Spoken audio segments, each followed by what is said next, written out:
Ok, pessoal. Já são 5 minutos atrasados, então vamos começar. Reúnam-se, pessoal. Você aí, 3 passos mais perto. O orador era um espadachim vestido em armadura de metal cintilante. Ele saltou ágil sobre a borda da fonte no centro da praça, de uma posição em pé. Um único salto daquela altura, vestindo uma armadura pesada, deixava claro que ele tinha excelente força e agilidade. Alguns na multidão de 40 e poucos começaram a se mexer quando ele se virou para observar o grupo. Fazia sentido. O homem em pé na borda da fonte era tão incrivelmente bonito que você tinha que se perguntar por que ele se incomodaria em jogar um VR MMO em primeiro lugar. Além disso, as mechas onduladas que emoldavam seu rosto estavam tingidas de um azul brilhante. Tinta de cabelo não era vendida em fornecedores de NPC no primeiro andar, então ele deve ter conseguido como uma gota rara de um mob. Se ele tivesse se dado todo esse trabalho apenas para parecer bom na frente da multidão, eu assumia que ele devia estar decepcionado dado que havia apenas uma mulher no grupo, e não estava claro se ela era uma dado o capuz. Mas o homem deu um sorriso encantador que sugeriu que ele nunca se rebaixaria a pensar em uma coisa dessas. Obrigado a todos por atenderem ao meu chamado hoje. Tenho certeza de que alguns de vocês já me conhecem, mas só para garantir, meu nome é Diável, e gosto de pensar em mim mesmo como um cavaleiro. Aqueles mais próximos da fonte começaram a vaiar e assobiar, e alguém gritou: "Aposto que você queria dizer que está jogando de herói." Não havia classes de personagens oficiais em Sword Art Online. Cada jogador tinha um número de espaços de habilidades e eles eram livres para escolher quais habilidades equipar e avançar.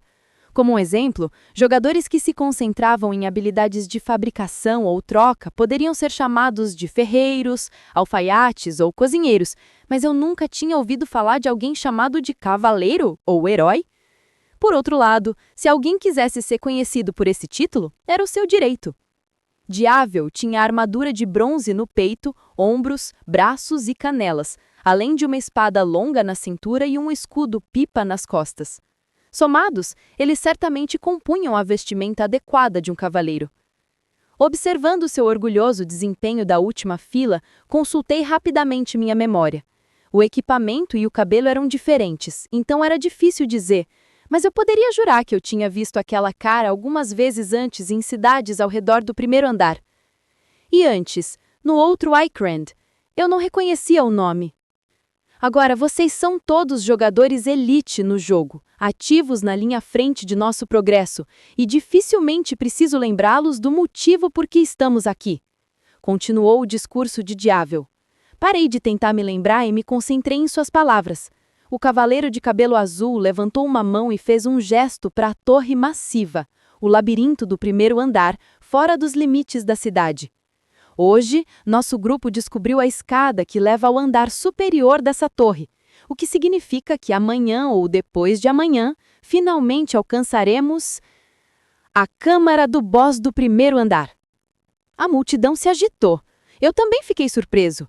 O labirinto do primeiro andar era uma torre de 20 andares, e eu e a espadachim havíamos acabado de chegar ao começo do 19º andar hoje. Eu não tinha ideia de que outros já haviam mapeado tanto desse andar. 1 mês. Levou 1 mês inteiro, mas ainda temos que ser um exemplo. Temos que vencer o boss, alcançar o segundo andar e mostrar a todos de Town of Beginnings que um dia podemos vencer esse jogo da morte. Essa é a obrigação de todos os jogadores de alto nível aqui, não é mesmo? Outro brado surgiu. Agora não eram só os amigos de Diável, mas outros na multidão também aplaudiram. O que ele disse era nobre e impecável. Na verdade, qualquer um que procurasse falha nisso teria que estar louco. Eu decidi que o cavaleiro que se levantou e assumiu o papel de unir os jogadores dispersos na linha frente merecia alguns aplausos da minha parte, quando... "Espere só um segundo, senhor cavaleiro." Uma voz pujante surgiu calmamente. Os aplausos pararam e as pessoas na frente se afastaram. De pé no meio do espaço aberto havia um homem baixo, mas sólido. Tudo que eu podia ver da minha posição era uma grande espada e um cabelo castanho espetado que evocava a imagem de um cacto. O cacto deu um passo à frente e rosnou em um sibilo totalmente diferente da voz suave de Diavon. Tenho que tirar isso do meu peito antes de podermos brincar de amigo de faz de conta. Diavel não se incomodou com essa interrupção repentina. Ele fez sinal para o homem com um sorriso confiante. O que está na sua mente, amigo? Estou aberto a opiniões. Se vai dar a sua, peço que se apresente primeiro. O cacto deu um resgumante, deu alguns passos à frente até ficar bem na frente da fonte. Depois, se virou para a multidão. Meu nome é Kibal. O espadachim de cabelo espetado com o nome feroz encarou a reunião com olhos pequenos e penetrantes. À medida que varreram de lado, tive a impressão passageira de que pararam por um momento no meu rosto, mas eu nunca tinha ouvido o nome dele e não me lembrava de tê-lo conhecido antes. Depois de sua longa pesquisa da reunião, o cacto rosnou novamente. Deve haver 5 ou 10 pessoas neste meio aqui que devem um pedido de desculpas primeiro. Desculpa para quem? Diável, o cavaleiro, ainda de pé na borda da fonte atrás dele, fez um gesto grandioso com as 2 mãos. Kibal cuspiu com raiva, sem se preocupar em se virar. Não é óbvio? Para as 2.000 pessoas que já morreram.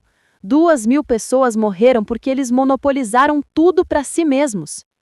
O murmurinho da multidão de 40 e poucos ficou silencioso. Eles finalmente entenderam o que Kibal estava tentando dizer. Eu também. O único som através do pesado silêncio eram os acordes distantes dos músicos NPC tocando o BGM da noite. Ninguém disse uma palavra. Todos pareciam entender que, se falassem, seriam rotulados como um deles. Certamente era esse temor que dominava minha mente naquele momento. Senhor Kibal, quando você se refere a eles, eu suponho que esteja se referindo aos antigos beta-testers. Perguntou Diável, com os braços cruzados, uma expressão de severidade grave em seu rosto. Obviamente. Kibal falou ao cavaleiro atrás dele com um olhar. As malhas grossas de escamas costuradas em uma estrutura de couro tinlincando quando ele se virou. No dia em que este maldito jogo começou, todos esses beta-testers saíram correndo direito da primeira cidade. Eles abandonaram 9.000 pessoas que não sabiam nem direita nem esquerda.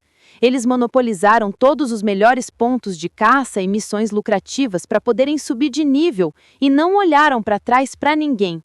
Eu sei que deve haver mais de 1 ou 2 aqui agora achando que podem participar da ação do boss sem que ninguém saiba. Se eles não se ajoelharem e pedirem desculpas e doarem seus estoques de call e itens para a causa de lutar contra este boss, eu não vou colocar minha vida nas mãos deles. É isso que eu tô dizendo. Assim como o Kiba, em seu nome, a palavra presas, sugeriu, ele terminou com um rosnado de dentes à mostra. Não surpreendentemente, ninguém falou nada.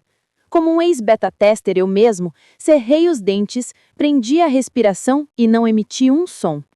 Não é como se eu não quisesse gritar de volta para ele, perguntar se ele pensava que nenhum beta-tester tinha morrido ainda.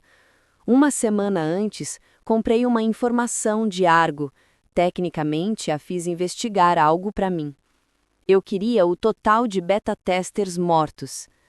O beta fechado de SAO, que aconteceu durante as férias de verão, tinha apenas 1.000 vagas abertas. Cada membro também tinha os direitos exclusivos de comprar a edição oficial do pacote quando fosse lançada. Com base no número de pessoas conectadas no final do beta, estimei que nem todo mundo continuaria jogando quando o jogo fosse lançado. Provavelmente seriam 700 ou 800. Essa era minha estimativa, para o número total de beta-testers presentes no início do jogo da morte. Descobrir quem era um beta-tester era a parte complicada. Se houvesse um marca beta ao lado do cursor de cor do jogador, isso resolveria o problema, mas, felizmente, esse não era o caso. E a aparência física também não era um fator, já que o GM, Akihiko Kayaba, garantira que cada jogador fosse modelado após sua própria aparência na vida real. A única pista era um nome do jogador, mas muitos deles poderiam ter mudado de nome entre o beta e o lançamento completo. O motivo pelo qual Argo e eu nos reconhecemos como beta-tester tinha a ver com as circunstâncias de nosso primeiro encontro, mas essa é uma história para outra hora. De qualquer forma, a investigação de Argo deveria ter sido incrivelmente difícil. No entanto, ela voltou para mim com um número apenas 3 dias depois. Em sua estimativa, o número total de beta-testers que agora estavam mortos era cerca de 300. Se esse número estivesse correto, significava que das 2.000 mortes, 1.700 eram de novos jogadores. Em termos percentuais, isso significava que a taxa de mortalidade dos novos jogadores era de 18%, mas a taxa de mortalidade dos beta-testers estava mais próxima de 40%. Conhecimento e experiência nem sempre se traduziam em segurança. Às vezes podiam ser a ruína de alguém. Eu mesmo quase morri na primeira missão que segui depois que o jogo da morte começou. Havia fatores externos também.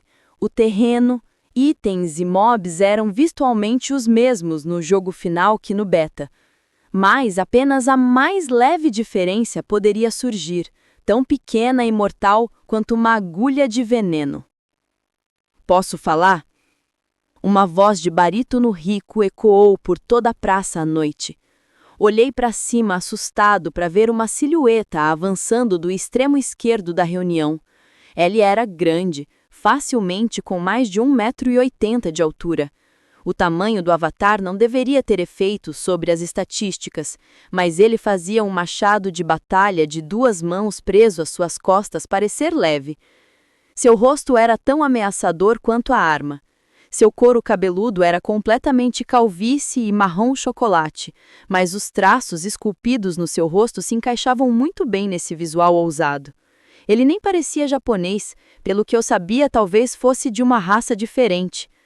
À medida que o homem robusto alcançava a borda da fonte, ele se virou e curvou-se para a multidão de 40 antes de voltar sua atenção para o desproporcionalmente grande Kibaú. Meu nome é Águio. Se entendi corretamente, Kibaú, você está afirmando que muitos novatos morreram porque os antigos beta-testers não os ajudaram e, portanto, deveriam pedir desculpas e pagar reparações? É isso mesmo? Sim. Kibaú foi momentaneamente pego de surpresa, mas se recuperou e ficou de pé, encarando o guerreiro de machado águio com seus olhos brilhantes. Se eles não tivessem abandonado o resto de nós, não haveria 2.000 mortes agora. E isso não são apenas 2.000 pessoas aleatórias, são os melhores dos melhores MMOs que perdemos. Se esses malditos beta-testers tivessem a decência de compartilhar seu loot e conhecimento, teríamos 10 vezes mais pessoas aqui. Na verdade, estaríamos no 2º ou no 3º andar agora.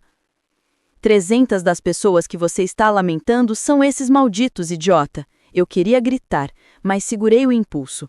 Eu não tinha nenhuma prova que respaldasse esse número e, em termos mais egoístas, simplesmente não queria ser destacado. Isso estava claro. Me expor como um ex-beta-tester não poderia me ajudar de forma alguma. Os 400 ou 500 beta-testers restantes estavam escondidos entre os jogadores novos no jogo. Em termos de nível e equipamento, provavelmente não eram diferentes dos outros principais jogadores na linha da frente. Mas se eu me levantasse e revelasse meu histórico, não apenas isso não suavizaria as tensões entre os dois grupos, mas provavelmente acabaria apenas com uma caça às bruxas. O pior resultado possível era a briga entre os novos jogadores e beta-testers entre os jogadores de elite na linha da frente. Tínhamos que evitar esse resultado a todo custo. Nos campos ou nas masmorras, as áreas ao ar livre de SAO eram território livre para atacar outros jogadores. Então você afirma que, Baú, você está dizendo que não tivemos as informações disponíveis? Falou Águio com seu rico barítono enquanto eu baixava a cabeça pateticamente. Ele tirou um livro simples de uma bolsa na cintura de armadura de couro esticada sobre seus músculos definidos. Na capa, havia um ícone simples de um rato com orelhas redondas e 3 bigodes em cada lado. Você também conseguiu um desses guias, não é? Eles estavam distribuindo de graça nas lojas de itens em Horunka e Medai. De graça? Como o ícone na capa sugeria, era um guia da área que Argo, a rata, vendia para outros jogadores. Ele continha mapas detalhados e listas de mobs, seus drops de itens e até informações sobre missões.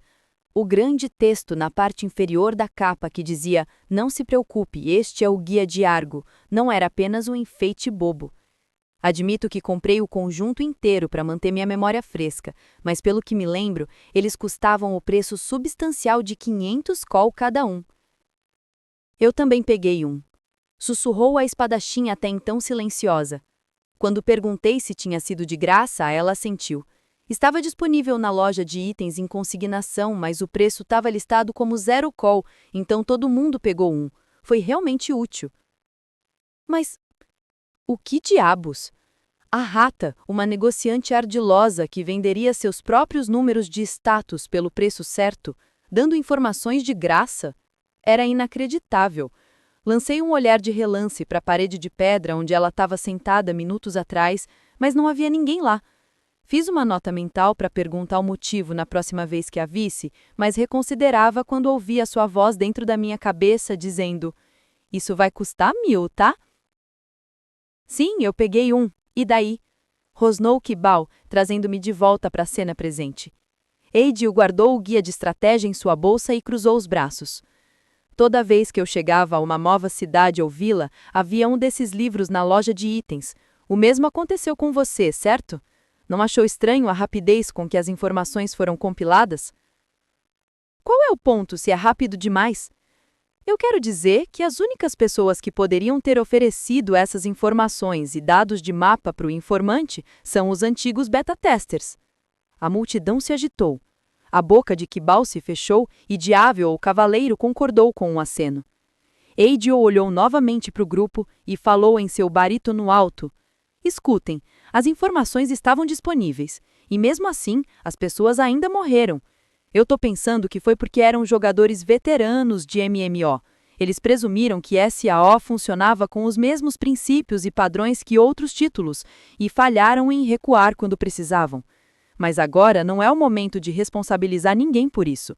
Parece-me que esta reunião vai determinar se nós encontraremos o mesmo destino ou não." O tom do guerreiro de Machado Eidil era ousado, mas razoável, e seu argumento era tão sólido que Kibal não teve uma resposta imediata.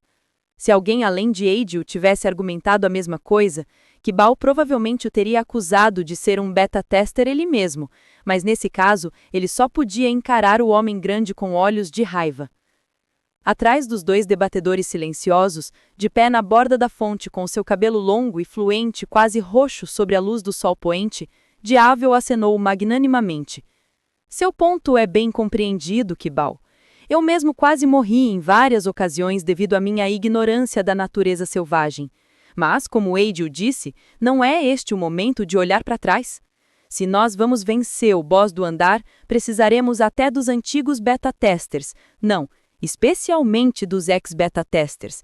Se nós os excluirmos e formos aniquilados, então, qual foi o ponto de tudo isso?" Foi um discurso abrangente mais do que digno de um nobre cavaleiro. Muitos na multidão acenaram em concordância. Enquanto o clima parecia inclinar-se para o perdão dos testers, suspirei com alívio e não sem um pouco de vergonha. Diável continuou: "Tenho certeza de que todos vocês têm seus próprios pensamentos sobre o assunto, mas por enquanto gostaria da ajuda de vocês para limpar o primeiro andar. Se você simplesmente não suportar a ideia de lutar ao lado dos ex-beta-testers, então perderemos você, mas não vou forçá-los a participar. Trabalho em parte é a parte mais importante de qualquer raid." Seu olhar percorreu lentamente a multidão até se fixar em Kibal. O espadachim de cabeça de cacto encarou o olhar por vários momentos longos, então resmungou alto e rosnou: "Tá bom, eu vou jogar junto por enquanto. Mas assim que a luta com o boss acabar, vamos resolver isso de uma vez por todas." Ele se virou, com a malha de escamas tilingando, e voltou para a primeira fila da multidão. Eidil espalhou as mãos, sinalizando que não tinha mais nada a dizer, e voltou para o seu lugar. No final, esta cena foi o destaque da reunião. Havia um planejamento detalhado a ser feito para uma batalha quando acabávamos de alcançar o andar onde a criatura estava. Como alguém planeja uma luta contra um boss, sendo que ninguém nem a viu ainda? Bem, Isso não era totalmente verdade. Eu sabia que o boss do primeiro andar era um kobold enorme, que empunhava um tauar imenso e que estava acompanhado por uma comitiva de cerca de 12 kobolds repletamente armados.